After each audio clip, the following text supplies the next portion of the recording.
ஓம் முருகா போற்றி, கந்தா போற்றி, கடம்பா போற்றி, கதிர்வேளா போற்றி, அறுபடை வீடு கொண்ட முருகப்பெருமானை போற்றி போற்றி. சற்று நேரத்தில் உன் கஷ்டமெல்லாம் தீரப்போகிறது. இது முருகப்பெருமானின் உத்தரவு. சட்டென கேள். நீ பட்ட கஷ்டங்களுக்கு எல்லாம் விடிவு காலம் வந்துவிட்டது. உன் மனக்கதவை சந்தோஷமாக திறந்து வை. ஏன் தெரியுமா? நீ நீண்ட நாட்கள் அழுது புலம்பினாயே. எப்படி? இந்த முருகப்பெருமானுக்கு இந்த பிரச்சனைகளில், துன்பங்களில் இருந்து எப்போது என்னை விடுவிக்கப் போகிறீர்கள்?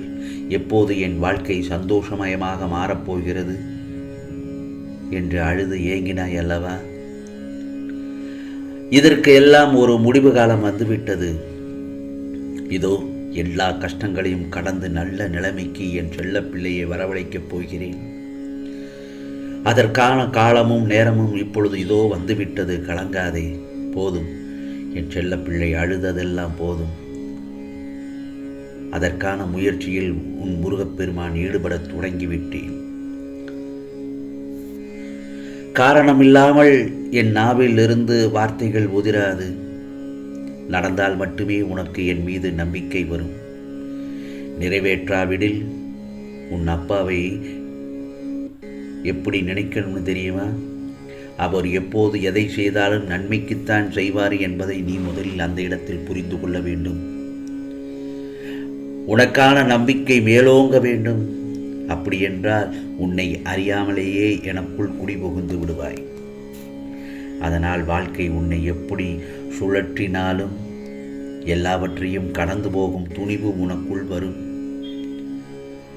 கடும் புயலில் கூட உன் மனது அமைதியாக இருக்கும். அந்த சமயத்தில் எந்த ஒரு காரியத்தையும் பதற்றப்படாமல் முடிவு எடுப்பாய்.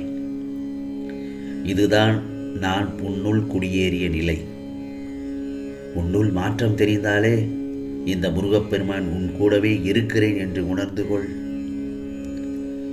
எங்கும், எந்த இடத்திலும், எந்த நிலையிலும் உனக்குள் நான் இருப்பேன். இருப்பதை உணர்ந்து கொள்வாய். நல்ல செய்தியை கேட்கப் போகிறாய் நீ. உடனே நீ இது கனவா நனவா என்று துள்ளி குதித்து குதூகலமாக இருப்பாய். அதற்கான காரணம், நீ விரும்பிய இந்த பொன்னான கால நேரம் வந்துவிட்டது. நீ எங்கே போனாலும் உன்னை பாதுகாக்க உன்னோடு நான் வருகின்றேன். நீ நினைத்தது அனைத்தும் நடக்கப் போகிறது. உன்னை ஆச்சரியத்தில் திளைக்கச் செய்யப் போகிறேன். அது இன்றையும் நடக்கலாம், இன்னும் சில நாட்களுக்குள்ளேயும் நடக்கலாம். அது உன் நம்பிக்கையில் மட்டுமே உள்ளது. நன்மை அளிக்கும் கோரிக்கைகளை இந்த முருகப்பெருமான் எப்பொழுதும் உனக்கான நிறைவேற்றித்தான் தருவேன். உன்னுள் கவலை இருந்தாலும் நீ அதை வெளிக்காட்டிக் கொள்ளாமல் உதடுகளில் புன்னைகளுடன் தான் இருக்கிறாய். அது தரும் நம்பிக்கையே வேறு எதுவும் தராது என நினைக்கிறாய். இதோ உன்னை சுற்றி இருப்பவர்களை மகிழ்ச்சியாக வைத்திருக்கிறாய். விடியலுக்காக காத்திருக்காமல் உன்னை சுற்றி இருப்பவர்களின் விடியலுக்காக நீ துணையாய் நிற்கிறாய். உன்னை அவமதிப்பவரை கண்டு ஒருபோதும் விரக்தி அடையாமல் இருக்கும் நீ அவர்களே வியக்கும் அளவுக்கு வளர்ந்து அவர்கள் முன் வந்து நிற்கப் போகிறாய். பார், என் கருணை பார்வை உன் மீது எப்போதும் இருக்கிறது. என் கருணை பார்வை உன் மீது, என் செல்ல பிள்ளையின் மீது எப்போதும் இருக்கிறது. உன் கர்ம வினைகள் எல்லாம் விலகிவிட்டது. ஆம் செல்லமே, வீடு தேடி வரும் வளமான செழிப்பாக இருக்கப் போகிறாய். இனி உன் வாழ்க்கையை நீ எப்பொழுதும் அழக்கூடாது. நான் உன்னை சோதிப்பது உன்னை பலப்படுத்துவதற்காகத்தானே தவிர உன்னை கலங்க வைப்பதற்காக அல்ல. ஆகையால் எப்போதும் நம்பிக்கையோடும் பொறுமையோடும் இரு. அதற்கான பலன்கள் நிச்சயமாக உன்னை வந்து சேரும். உன் பிரச்சனைகள் தீர்ந்து உன்னை மகிழ்ச்சி வெள்ளத்தில் மூழ்கடிக்க செய்யப் போகிறேன். அதுவரை என் நாமத்தை முருகா முருகா முருகா என்று ஜெபித்து உன் கர்மாக்களை என் துணையோடு கழித்து விடு. நீ எத்தனை துயரங்கள் வந்து போனாலும் தளர்ந்து மட்டும் போகாதே. உனது எண்ணங்கள் அனைத்தும் நிறைவேறப் போகிறது. நீ அனைத்து விதத்திலும் வளர்ச்சி அடைந்து வாழ்வில் உயர்ந்த நிலைக்கு வரப்போகிறாய். நம்பிக்கையோடு காத்திரு. அது பணப்பிரச்சனையானாலும் சரி, மனப்பிரச்சனையானாலும் சரி,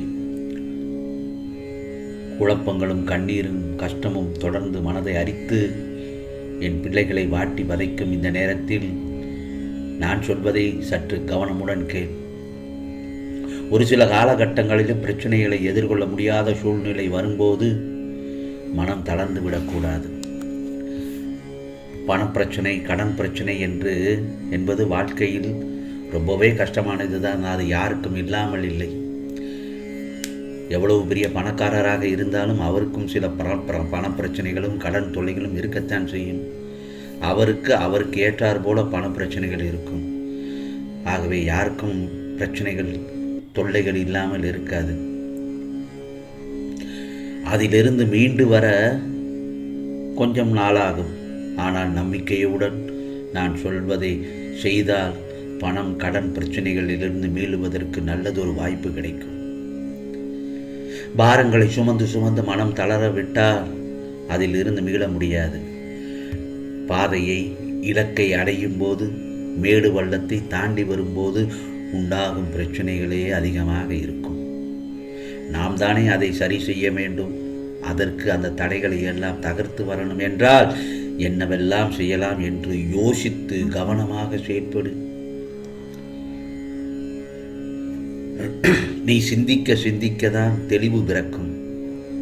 புரிகிறதா? எதை எப்படி சரி செய்வது என்று மட்டும் யோசி. எடுத்து வைத்த அடியை மேல் நோக்கி வைத்து சென்று கொண்டே இரு. பின்பார், உனக்கே ஆச்சரியப்படும் வகையில் உனக்கான வெற்றி பாதை கிடைத்துவிடும். இதோ வெற்றியின் ரகசியத்தையும் அந்த அனுபவத்தால் கற்றுக்கொள்வாய். புரிகிறதா? நீ வாழ்க்கையில் அனுபவப்படும் போதும் அவமானங்களையும் பல பேச்சுக்களையும் கெட்ட மனிதர்களையும் கடந்துதான் செல்கிறாய் என்பதை மறந்து விடாதே. அப்படி கடந்து போகத்தான் பாதையின் வளர்ச்சியும் மேல் நோக்கி செல்லும். உன் துணையில் நான் இருக்கும்போது தயங்காமல் செல். நம்பிக்கை, பொறுமை போன்று துணிவும் தைரியமும் உன் மனதில் இருக்க வேண்டும்.